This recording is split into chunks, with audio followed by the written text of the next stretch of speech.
we gather in, here we go. Let's bring it inside.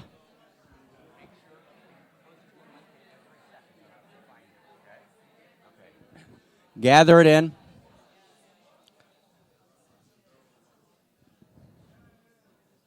Ten, 9, 8, 7, 6, 5, 4, 3, 2, 1. Gather it in. We're in mystery school. We're in year 10, day 5. Joy, beautiful spark of divinity. Daughter of Elysium. We read it 3 days ago. We enter drunk with fire. Again, who's ready to enter drunk with fire? Drunk with fire. Drunk with fire. Here we go. Here we go. Okay, it's 11:15. Let's get started. What? Okay. Kidding. Okay. So there's something enormously exciting happening in the space, which we'll talk about on Friday, which is one of the expressions of the Office for the Future, and as I mentioned, the Center for Integral Wisdom is getting renamed as the Center for World Philosophy and Religion. And one of its expressions that actually appears on the gorgeous Office for the Future site that actually Stephanie and Yvonne created right together, there's a section on that site on the homepage for Unique Self Institute. And this is a moment to give a huge, resounding round of applause to the person who is co-founding the Unique Self Institute and has kind of worked, assiduously with indefatigable perspicacity and creativity, right, to actually create the site. And the idea was to gather the Dharma of Unique Self from every place across the last 10 years. And again, just notice, like Mystery School, not to create a huge public-facing site that's trying to get tons of traffic and hits, but to actually have a headquarters for the depth of the Dharma of Unique Self. Right? And so it has thousands of posts, and then Claire has both resourced it and created it right over the past year, and the Unique Self Institute will be the website will be as it were, opening its doors, right, in the beginning of September. And a huge, huge round of applause for Claire Molinaire, Unique Self Institute. Huge round of applause. Huge. Give it up. Give it up. Yay. Woo! Woo! Huge round of applause. Huge round of applause. Look around. Look around. Let's give it up for Claire. Yes. Yes. Yes. Yes. Yes. Oh, my God. Oh, my God. Thank you. And so the question is, what are we talking about when we talk about unique self? And I want to try and talk about it uniquely, right, in a new way, and see if we can and this needs a few days, but see if we can map this story. And just to get the source code implications of something like this, which ties into our conversation, and then we're in, every second till 2, okay? But here's to give you a little moment. Just so you can kind of share it. I wrote a book called Soul Prints. Soul Prints was well advertised, right? It was kind of done the right way. It became a bestseller in the United States. I was living in Israel, right? I'm by nature, have a strong sense of what should be happening in the space and don't like being seduced by what I experience as the superficial pieces. And my book company, right, there was an auction for it, and all the New York big publishers, one publisher bought it, Simon & Schuster, and they thought that I should come and spend 6 months touring the book in America. PBS, America's documentary thing, made a special about it, and I was at a space where I thought I need to change the fabric of Israeli culture. I thought that was actually what I was going to do. It's what I was going to spend my life doing. Right? She decided differently, many, many years ago, and so I refused to speak English. I wouldn't speak English. I just spoke Hebrew, right? And I had an accent, and I was doing Israel's Oprah show, that version of it, and people would make fun of my accent, so I started a little club on the show where people could talk about my accent, but it actually became, the highest rated thing of its genre in the country, so I understood that track. It was very beautiful, and I refused to go and tour Soul Prints, so they got quite angry at me. But it went bestseller anyways, and then it got to a guy named Ken Wilber. Ken read it. He said it was sweet. Sweet. whatever. And he was right, actually. It's a great book. And then he calls me and he says, but this thing about uniqueness is ridiculous, right? And it was some version of, like, obviously you don't understand. Uniqueness is, that's separate self, unique, and then you go into true self. And true self is beyond all uniqueness. And basically the very warm and sympathetic look in his eyes was such that said, if he actually had some realization, he'd get it. I gotta find him on his own level, and talk about how nice Soul Prince is, but actually that's not the case, right? Uniqueness is a property of separateness, right? And when you actually you gotta get beyond your story, right? How many people have heard that? Get beyond your story, right? And you gotta rest in kind of the groundless bliss consciousness, right, of cosmos, right, and be here now, and that will ultimately, right, respond to reality in the best way. And I knew that wasn't the case, but I couldn't quite explain it the right way. So I went to Oxford and then spent a couple of years flying back between Israel and Oxford and wrote a 1,500-page work called Radical Kabbalah. I sent it to Ken. That's how I met Zach Stein. Ken read it in 3 nights. Just kind of marked it up, wrote me ecstatic emails all through it. He said, fuck, I get it, right? That past marked up version of Ken's reading of the first manuscript got circulated around Boulder, and a young man named Zach Stein, right, read it. Right, that's how we all met. And the basic argument of those 1,500 pages, but grounded in 1,500 years of lineage, is that actually, right, who you are is something called unique self. And that only the realization of that enlightened quality that's available to every human being, which is a unique self-realization, which is not the same as separate self at all, can actually give a person the experience of being at home in the universe.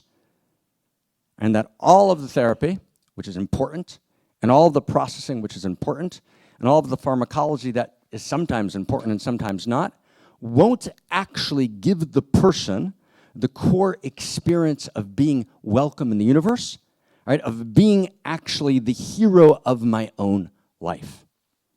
And that actually, right, everything depends one way or the other and on responding to that question. And so in some sense, you might say that the universal love story that we've talked about this week is the first piece of the news story. And the second piece of the news story, and they go together, they're completely integrated, is the story of identity, right? What we might call the dharma of unique self. And let me see if we can just jump in the middle, okay? So we're talking about existential risk, okay? And when we talk about existential risk, what do we say? So I'm just going to run through literally, right, 2.5 minutes. I'm just going to run through without any explanation. I'm just going to do this as kind of just a signaling. Hopefully it's not virtue signaling, it'll just bring us inside to a particular point. Is that okay? Okay, so what do we got? So we have a culture of death, Death Star, that we saw, 1. We have an incapacity to respond. We're the rebels. We can't respond to the culture of death. It's too massive and overpowering. Our only possibility, 3, is a direct hit. Right? A direct hit means something that can change, take out, explode, but positively, change the source code of the whole system. Right? 4, our understanding is that the direct hit is a new story of value. 5, a new story of value, which is a global story of value, is the only direct hit because only a global story of value can respond to, right, the global challenge of existential risk, right? So global challenge, and now subsection 2, global challenge requires, just you say it with you all know, now it's in our body, requires a global solution. Global solution requires global coordination. Global coordination requires global coherence. Global coherence requires global resonance. Global resonance requires global intimacy, which is why at the source we're saying it's a global intimacy disorder. And global intimacy emerges out of a shared story that we're in. And the core of that shared story is the universal love story, the Eros story we've been telling this week, and the story of identity. But now let me say it differently. Let's step in now from a different angle. You get why we did that recapitulation? Just to kind of take us inside. Let's weave the strands together. So let's say it a little differently. And here's a kind of subtle idea. It's an exciting idea, but I think you'll get it, and it kind of changes everything, which is the world itself is a complex system. Remember the distinction we made between complex and complicated systems? Everyone remember that distinction? Remember that distinction? Between complex and complicated systems? Stay with me, right? Complex, Brazilian rainforest, right? Right, got that? Okay, we got that there. Okay, perfect. Thank you so much. Awesome. No, leave it. Perfect. Thank you so much. Good, that's okay. They'll blow exactly where they need to go. They always do. They're very good. But I completely appreciate it. Thank you. Right. So stay with me for a second. What were we talking about? Complex and complicated systems. Okay? Complex system, Brazilian rainforest. Complicated system, Ferrari. Complicated system, fragile. Right? Doesn't take care of its own waste, etc. Complex system regenerates itself. Right, actually is structured in a whole different way, takes care of its own waste, right? There's an integral relationship. It's breathing together, like a cell, in which all the parts of the cell actually breathe together. Right, so far so good? Okay, so now let's step in. So what organizes a complex system? That's an interesting question. The world's exponentially complex. In other words, the world of matter, right, it's called the physiosphere. Right, in the world of life, the biosphere, we'll talk about a little bit tomorrow, are unimaginably complicated, but they're not a complicated system, they're a complex system. We just looked at a cell in those two videos. And underneath that cell are about, 12 layers of depth in the subatomic world. Right? If you look at just an E. coli bacteria, and if I had time, I'd play with, videos, just spend a half hour watching videos, right? It's better than any pornography, trust me. It's kind of right, E. coli porn. It's like a big new thing, right, on Pornhub. Check it out, okay? Trans E. coli porn. There's 5 funny things to say, and I'm just checking myself, and Kiki's saying, don't say that. Okay, got it. We won't say that, okay? But you got it? Okay? So now let's just check this. So E. coli is so gorgeous, so beautiful, right? Cascading, and this is the most simple bacteria. So how does this entire system not go complicated? Why is it complex? Because, and it's gorgeous. And one of my favorite human beings in the world, who I've mentioned before, right? And if you want to not read about him, although you should, and you want to watch a movie, they made a movie about him, which I can't remember the name of it right now. Someone will say it about Turing, who was the code cracker, right, during World War II, who cracked the Nazi codes. And computers are called Turing machines. So Turing is this young British gentleman who's brilliant beyond imagination, right, and his genius is turned to code cracking. If someone remembers the movie made about him, tell us. What's it called? Okay, we'll talk about whatever it is. There's a movie and it has a title. Okay, whatever. I couldn't quite get it, but it's good. So we don't need it. It's not important, right? But yes, that movie. And after the war, he goes to Bell Labs. He actually dies tragically in 1951-52 because the British arrest him for being gay, essentially, right, and soliciting, right, a sexual engagement, and they pump him full of, horrific chemicals in order to fix him. And he apparently commits suicide, not clear. Right, the imitation game, right? So stay with it, but I want to stay inside, okay? Name doesn't matter now, okay? Imitation game, right? So, which sounds like imagination, I get it. So stay with me, okay? So Turing, in 1946-7, as Claude Shannon, is writing early information theory, and Shannon and Turing are in touch with each other, Turing writes this fucking awesome essay called Morphogenesis. Is that good? Right? If you read that essay, you have to be you have to be prepared for, right, bliss, right? But it's quite hard to read, right? So it's not easy bliss, it's not cheap grace. But when you get what he's saying, it's like, fuck, right? Like, yes. And that essay changed the world. It took about 30 years for people to even begin to get what he was saying, like Cohen's Hallelujah. Cohen's talking to Bob Dylan, and And he says, your best song, how long did it take you to write? 15 minutes, says Dylan. Right? Dylan says to Cohen, how long did it take you to write, Hallelujah? 17 years, 70 versions. Right? Cohen writes it in 1986, and then it disappears. Until this guy, Jeff Buckley, comes along, right, in 1993, and he records it, right, Velvet Underground, because his babysitter had a copy of some recording of it, and then Jeff Buckley records it, and no one pays attention to that. Then Jeff Buckley's in the Mississippi River in 1997, and he's swimming, but forgot to take his clothes off and tragically dies. When Jeff Buckley dies, then Jeff Buckley's version of Hallelujah begins to find its way in the world. So Morphogenesis was kind of like that, right? Like, what's the guy talking about? Basically, what he's saying is, if I just strip everything aside, he's saying that the way exponentially, dazzlingly complex systems self-organize is through simple first rules and first principles. But if you have a simple first rule and first principle, and you exponentially repeat it again and again and again, it will generate a certain result. So I'm sitting there with morphogenesis, right, and looking at E. coli, right, and I'm like, of course. So there's exteriors and interiors all the way up and all the way down in reality. You with me? And so if there are exterior simple first values and first principles, there must be interior simple first values and first principles.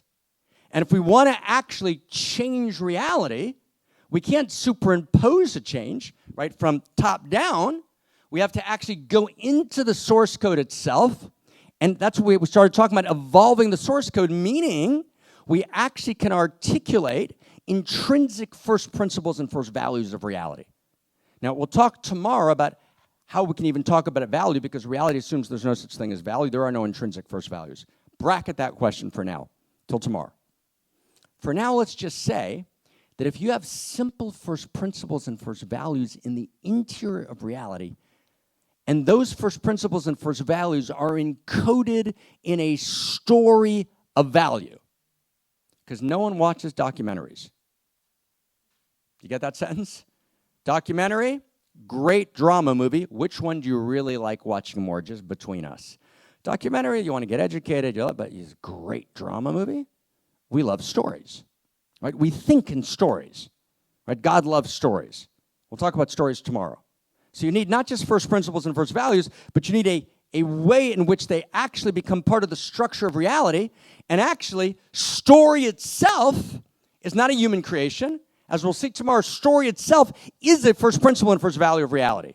Stories began way before human beings. Stories mean something. And there are stories actually all the way up and all the way down. But bracket that.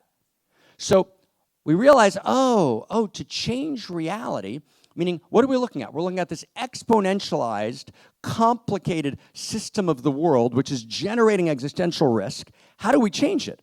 So she and Putin say totalitarianism, closed society. It's got to be a command and control, top-down system. That's what they're saying.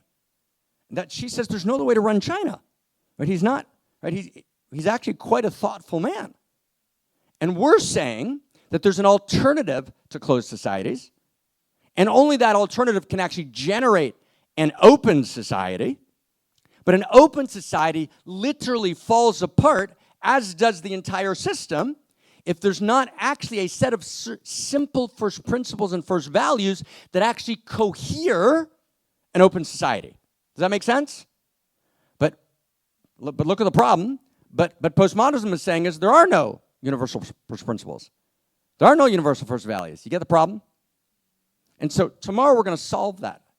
But for now, let's just say that actually, you can actually find and identify within the structure of reality simple first values and first principles, which are themselves the plot lines of reality. Now, here's where it gets crazy and beautiful. Those first principles, I'm so excited to tell you this, right? Those first principles and first values are answers to three simple questions, because that's always the way it works. It's simple, but it's second simplicity, not first simplicity. But it's always crazy simple. Okay, so here's simple coming at you. Ready? 3 questions. That's all you need. 3 questions. Super crazy simple. And the questions are, where? Who? Right? Where? who and what. Now, I'm not being clever. Just want you to get it. If you read Morphogenesis, you'll understand what I mean. I'm not being clever here. Like, oh, isn't that clever? Isn't that a nice clever? No, it's that basic. In other words, who, where, and what, those structural questions, those phrases, think Chomsky, James, those phrases live in every language. Those are structures of reality. Who, where, what? What's where? Where the fuck do I live? Where am I? It's that simple. Where am I? Where am I? What would we call that in our language? Universe story. Universe story. Where? Where am I? Universe story. Who? Right? Shati looks in the mirror and she says, who am I? Mark says, who am I? So who am I? Which is what? What do we call that? Narrative of identity. Right? Narrative of identity. Who am I? What is, what's there to do? But what's there to do is depend on a prior what. What's the prior what? Stay close, friends. It's, what do I desire? What do I want? What do I need? Right? And from there, the derivative is, what should I do? And actually, everyone lives inside of those three questions. And everyone is operating with an implied set of answers to those questions, which are the hidden script of life. But those scripts are almost never self-authored. They're generally unconscious, sloppy, plagiarized, inaccurate, badly written, filled with inaccuracy, and yet they dominate culture, and they are the hidden contours of our mind, and it's hard to fight an enemy who has playgrounds in your mind. Right? It's hard to fight an enemy who has playgrounds in your mind. So to play, we've got to make subject-object. We have to make the subject, which is the playgrounds in our mind that we can't see, object. I'm not going to do that today. I'm critiquing the current narratives of culture. We'll do that implicitly. But we actually have to answer these questions. Now, when we answer these questions, you get what I mean by source code? We're in source code now, right? We're going to establish simple first principles and first values. Now, to answer them, we can't declare an answer, as we've said 4 times this week. We can't say, wow, we've got an answer, right? So let's take a journey, which is always a good idea, right? Right? And let's go, we're deep inside. It's an ecstatic journey. It's a dance journey, right? It's a meditative journey. It's a psychedelic journey. I see it clearly. I can see clearly now, right? Turn off the track, right? Right? And then we're in. That's not going to cut it, because we have to be able to share the answer. You get what I mean? Right? We got to be able to do an answer that will survive not the peer review of some hijacked, society, right, of professionals, right, where the peer review journal is actually funded by an external source. It's got to survive the peer review of culture itself, right? In other words, you have to steelman. You know what I mean by steelman? You've got to actually get clearly all the objections. Don't dismiss them. Steelman them. Don't make them straw men. Generally in spiritual teaching, any objections are straw men. You set up a straw man and you kill the straw man. No, you got to steelman, right, every objection. Right? And so whenever I think of something, there's 3, 4 people I call to actually tell me why I'm wrong. Right? And there's 3, 4 people I've called over the last decade. Okay, tell me why I'm wrong. Right? And you need those people in your life. And you need those to actually, that's what we're going to do. So we're going to try and respond, right, to who, where, and what. Now, where, we've already done. Right? We've already done a response. Where is universal love story? Right? That's what we've done the first part of the week. Now we got to talk about who and what. Okay? So now let's frame it in a new way. Okay? Let's frame it in a new way. We have a drum roll. We ready? We good? We good? Here we go. Let's frame it in a new way. Here we go. So in order to turn the complicated system of planet Earth into a complex system, you require that the parts are intimate with each other. How do the parts get intimate with each other? They live together in a conscious shared story. So in other words, in the world of matter and the world of life, you don't need a conscious shared story. You just need a shared story to be there. So there's a shared story of value between subatomic particles that become atoms. There's intimacy, there's shared identity, right? There's the context of otherness, there's subatomic particles. There's mutuality of recognition, there's mutuality of pathos, we can feel each other. There's a mutuality of value, there's a shared field of information value, and there's mutuality of purpose for an atomic particle. For a cell, the cell breathes together. But in the human organism, we have this intimacy disorder because, right, what humanity needs to do, which is the clear implicit movement of cosmos, it's infinity desiring, right, a new dimension of itself, infinitude. We need to actually awaken, right, to conscious evolution. But conscious evolution doesn't mean, as it used to be explained, right, evolution was materialist and happening by itself, and now we're choosing. No. Evolution was always intelligent, right, in its own inherent intelligence, creating chlorophyll molecules and mitosis and meiosis. But now we've come to this point in reality in which we're actually awakening to the entire evolutionary story. We realize it lives in us, and we need to consciously articulate a shared story of value rooted in first principles and first values that will actually allure us to each other. Because the difference, big sentence, between a complicated system and a complex system is the following. In a complicated system, there's no allurement between the parts. Wow. In a Ferrari, there's no allurement between the parts. We can only heal it if we fall in love with it. We can only heal reality if we fall in love with all dimensions of reality. And the evolution of intimacy is we keep extending the boundary of who we're willing and what we're willing to fall in love with. A complex system, there's allurement between the parts. Now, I'm so tempted to talk about that for a half hour, but we won't. Next sentence. What generates allurement? And the answer fucking is value. Value generates allurement. The experience of value generates allurement. The violation of value generates outrage, which is a form of allurement. So, for example, we're in the middle of COVID. All of the liberal communities in the United States are clear, coming down for lots of good reasons, on the side of intense vaccinations, huge fear of death, right? Huge horror. United States, Europe, Belgium did the same thing.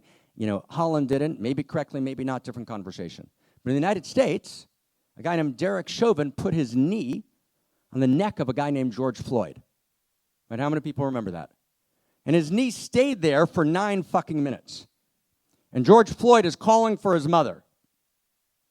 Right? And it's being videoed. And that video then goes around the world, and everyone bursts out of their houses. Fuck COVID. Fuck the fear of death.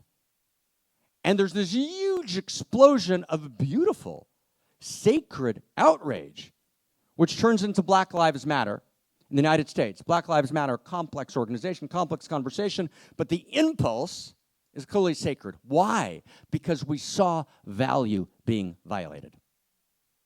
Okay, because whatever our postmodern position may or may not have been, right, that was the violation of value. And so we were allured, right, we rose up in outrage, right, and an explosion of outrage.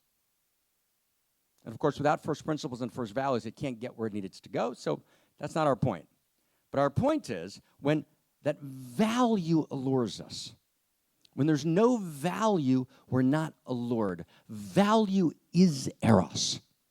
And Eros is value. There's actually no difference between those words. And again, we need a couple of hours to talk about that. We're not going to take it now. But I want to get that. Eros is value. There's no split between the two. It's not Eros is a value. Eros is value, and value is Eros. And what does Eros mean?